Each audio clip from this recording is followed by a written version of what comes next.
여자들이 화장을 예쁘게 하잖아요. 이제 민낯이라는 게 있지 않습니까? 바로 민낯이죠. 예쁜 부분도 있겠지만 못생긴 부분도 있는 그런 민낯을 확실하게 보여줄 수 있는 게 커핑이라는 방식이고요. 커핑을 통해서 이 커피가 가지고 있는 장점과 단점을 한꺼번에 이제 보겠다는 그런 목적으로 하고 있고요. 물론 브루잉이란 방식으로 저희도 여러 번 나왔었는데, 브루잉은 이 커피를 좀 더 산미가 있게 내릴 수도 있고요. 그다음에 산미를 죽일 수도 있어요. 그런데 이 커피는 그냥 얘가 가지고 있는 특성만 보여주거든요. 대신 이런 건 있습니다. 좀 더 화사한 커피일 수도 있는 커피가 약간 어둡게 나와요. 커피 그램 방식으로요. 그래서 그걸 감안하셔가지고, 그럼에도 불구하고 내 입맛에 맞다, 맛있다 그러면 집에 가지고 가셔가지고 내리셔도 충분히 똑같은 걸 즐기실 수 있을 겁니다.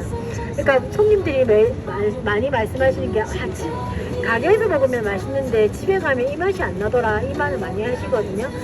근데 여러 가지 문제가 있습니다. 커피가 굉장히 중요한 게 분쇄도, 그러니까 커피를 어떻게 갈아내느냐의 문제인데, 집에 가정용 그라인더는 좀 가격이 높지 않지 않습니까? 돈대로 갑니다, 커피는. 그래서 비싼 그라인더로 갈아야지 균일하게 갈리고요. 가정에서는 그럴 수가 없기 때문에 그걸 감안하셔야 되고요. 그래서 고안된 게 드립백입니다. 저희 본세대로 갈아져 있는 커피를 물만 부으시면 해서 드립백을 이용하시면 되고요. 그래도 난 내가 내려서 먹어야 되겠어 하시면 그라인더에서 굉장히 본세대로 곱게 가시는 게 추천드리고요. 그 다음에 두 번째로 중요한 게 물이에요. 물이 중요한데, 또 집에서 특별한 정수 필터를 두시지는 않으실 거잖아요. 저희는 필터가 4개거든요. 4가지 필터 중에서 그날그날 날씨나 또 커피 상황에 따라서 이렇게 선택해서 쓰는데, 가정에서는 그럴 수가 없잖아요. 그러면 산미를 좀 난 좋아한다, 그러면 아이시스 8.0을 구매하십시오. 그래서 그물로 내리시면 되고요. 그것도 귀찮다 그러면 그냥 드시면 됩니다. 자, 근데 이제 세 번째 말씀드릴 거는 물의 온도인데요. 저희 집은 88도의 온도로 내리는 것을 권장드립니다. 왜냐하면 여러분들 녹차 드실 때 100도로 우리면 어떻게 되는지 드셔보셨죠? 100도로 우리면 굉장히 아스트리지아나 떫은 맛 때문에 못 먹거든요.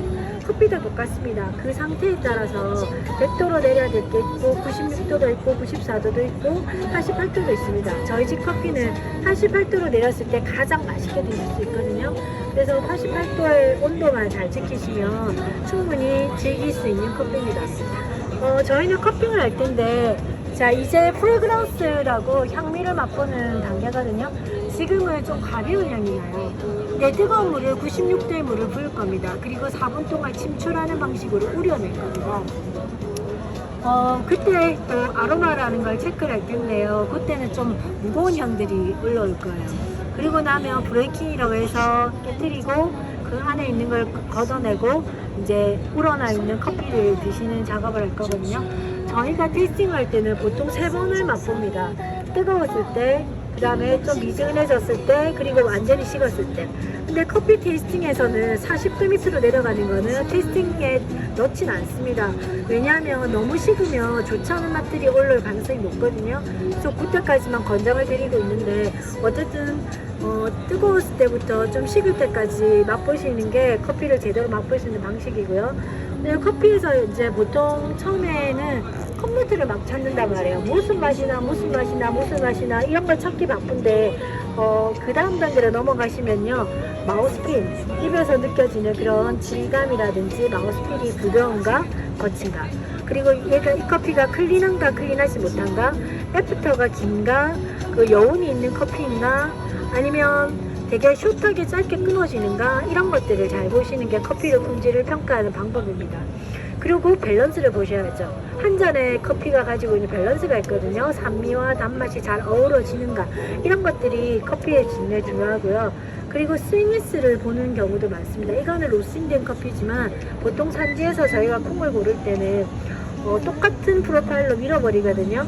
그랬을 때 단맛이 어느 게 좋은가를 또 보기도 합니다. 제가 봤을 때 품종면에서 단맛이 제일 좋은 커피일 거라고 추측되는 커피는요, 산노깨라는 일본 커피입니다. 단맛이 좋기 때문에 향미도 잘 발현될 수가 있거든요. 단맛이 받쳐주지 않으면, 과일도 단맛이 없으면 시기만 하거나 떨기만 한 과일이 나오잖아요. 마찬가지로 단맛이 잘 발현된 커피고요. 원래 또 콩이 가지고 있는 단맛도 되게 좋습니다. 그래서 재료가 가진 단맛에다가 로스팅의 단맛까지 결합이 되는 거고요. 그리고 게이샤도 마찬가지인데 여기 집 안에 엄청난 많은 게이샤들이 깔려 있거든요. 근데 각각의 이제 선택도 다르고 로스팅의 품질도 다르지 않습니까? 그래서 로스팅 정도에 따라서 느껴지는 것들이 다른데 좀 가벼운 걸 좋아하시는 분들도 있고요. 좀 묵직한 걸 좋아하시는 분들도 있고 저희 집은 딱 중배전인데 캐릭터가 잘 살 수 있는 정도의 로스팅을 하고 있습니다. 그래서 캐릭터가 좀 선명하게 살아있는 그래서 저희 집은 약간 원색에 가까운 커피라면 또 약하게 볶는 집은 약간 파스텔톤의 커피를 맛보실 수 있을 거예요. 그래서 향을 한번 맡아보시고요. 그러면 좀 이따가 물을 부을 겁니다.